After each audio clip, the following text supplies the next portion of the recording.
Do you have a paranormal encounter you'd like to share with us? Send us an email with your story for a chance of it being featured on Weird World. Time travel appears to be beyond our comprehension, yet many people have had unusual time-slip experiences. Maybe time is easier to get around than you think. However, most cases of time slips have happened without the individual being in control, as it seems to be spontaneous. The following are 4 classic cases of time slips. The old black sedan. This following case of a time slip happened to a woman called Lynn Travers in Australia in 1997. Lynn lived in a small outback town and was driving towards the main intersection of the town when suddenly she felt a change in the air. It wasn't like the weather, it just turned chilly all of a sudden, but a change like a shift in the atmosphere, and the air felt denser somehow. As she slowed down at the intersection, she seemed to be suddenly transported back in time to around the 1950s. The road was not sealed and was now dirt. The trees were no longer there, and coming towards her to cross the intersection was an old black car that looked like a Vanguard or possibly an F.J. Holden, which was an Australian car built in the 1950s. As the car passed the intersection, the driver was looking back at her in total astonishment before he accelerated. From what she could see, he was dressed in clothes that looked to be from the 1950s and was wearing a hat that was typical for that period. The whole episode lasted perhaps 20 seconds and was repeated at least 5 times in the period that she lived in the town, and the time slip always happened at the exact spot. She tried to make out the registration number, but the car was covered in dust. Lynn wonders if there is someone out there who may still be alive who remembers seeing a strange sight at the intersection back in the 50s of a weird car and a wide-eyed woman looking equally astonished at the wheel. The Vanishing Farmhouse. The next story also takes place in Australia, and although it appears to be a time slip, it could also be a case of slipping into a parallel dimension. In the summer of 1994, Suzanne Gilmore, her husband and 12-year-old son were transporting some wheat and were outside Molong, which is a small town in the central west region of New South Wales, Australia. They drove past a for sale sign on a farm gate, along with the agent's details. On the return journey, they decided to stop and check out the old house that was for sale. They climbed through the fence and walked up the circle-shaped drive to have a closer look at the house. They could see through the windows and found that the old house was abandoned. When they returned home, they decided to call the agent and get further details about the property, as they liked the look of it and were interested in purchasing it.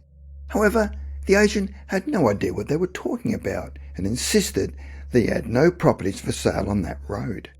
A week later, Suzanne and her husband returned to Molong to have another look at the old farmhouse.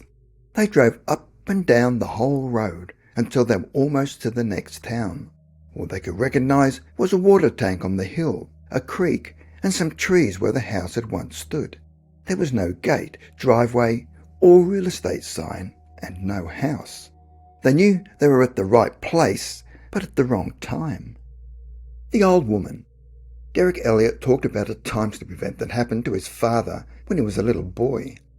At the time of the incident, his father was a taxi driver in Glasgow, Scotland. One day in the late 1960s, Derek's father was driving in the north of the city along Maryhill Road near Queen's Cross, which was one of the older parts of the town. Derek said that one moment his father was in the present with cars, buses, tarmac roads and modern clothing, and the next moment he was in an earlier period. It looked to be pre-Victorian, given the clothes he described that people were wearing, along with horses, the rough road, smaller buildings, and people wearing much rougher and older clothes, and bonnets, etc. The time slip lasted about as long as it took him to be aware of what was happening, and suddenly it all vanished and he was back in the present. Derek reported a similar experience himself in the 1980s, when he and his wife were on a driving holiday in the North York Moors in the northeastern Yorkshire, England. They'd driven to a tiny coastal village called Staithes, which had a steep, winding and narrowing road down to the harbour, with the entrance to the houses a narrow footway at a high level of 3 or 4 feet. They parked at the top of the village where the tourist buses and cars had to stop and then walked the rest of the way down. What Derek remembered was a brilliant sunny day with lots of other people around, but as they made their way further down, everyone around them appeared to have vanished and there was nobody else there except for Derek and his wife. All of a sudden, an old woman appeared on the footway opposite them, and it became cooler and duller. She then asked, in what seemed to be an old-fashioned and very polite way, what year was it? Derek realizes that old people can get confused, which could have been the case with the old woman. But what stood out vividly was the clothes that the old woman was wearing, which appeared to be handmade and rough with hand-sewn buttons. The buttons were really big compared with modern ones. Her shoes were old-fashioned, with much higher and chunkier heels than you see an older person wearing today. In the time it took Derek to turn to his wife and say, "Do you see that?" she had simply vanished. The sun was back in the sky and the people had all returned. Fortunately for Derek, his wife had also seen the old woman, had felt the same chill. Although Derek Elliott's experience was very similar to the traditional ghost story, most ghost sightings are explained as individuals who appeared out of their normal location or time. But quite often, the ghost seems to change the surroundings of the witness, which gives the impression of a time slip. As for Derek and his wife, was this a glimpse into another time, or did the old woman actually travel in time? Another interesting side to this story is that his father had also witnessed a time slip about 20 years before, which asked the question, is it some strange gift or unusual ability that runs in the family? Because most people never experience a time slip, but on this occasion, two members of the same family experienced a time slip 20 years apart. Now that's very strange. Queen Joan of Navarre. The following time slip case was experienced by a woman called Alice Pollock.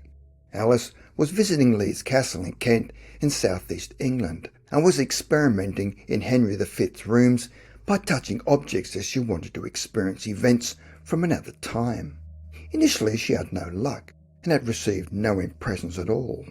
But all of a sudden the room changed, where it lost its modern look and comfortable appearance and was now cold and bare. There was no longer a carpet and there were logs burning in the fireplace. She was observing a tall woman in a white dress pacing up and down the room. When Alice studied the woman's face, she appeared to be deep in concentration and looked worried. Suddenly, the room converted back to its original state. When she later did some research on the room, Alice found that the room had been the prison of Queen Joan of Navarre. Queen Joan had been Henry V's stepmother, and her husband had accused her of witchcraft. Queen Joan died in 1305 in childbirth, but Bishop Guichard of Troyes in northeastern France was arrested in 1308 and accused of killing her with witchcraft. Can a witness actually trigger a time slip where they blank their mind out at the precise moment and a time slip occurs? It could also be a case of the stone tape theory, where ghosts and hauntings are similar to tape recordings where mental impressions during emotional or traumatic events can be projected in the form of energy recorded onto rocks and other objects and replayed under certain conditions.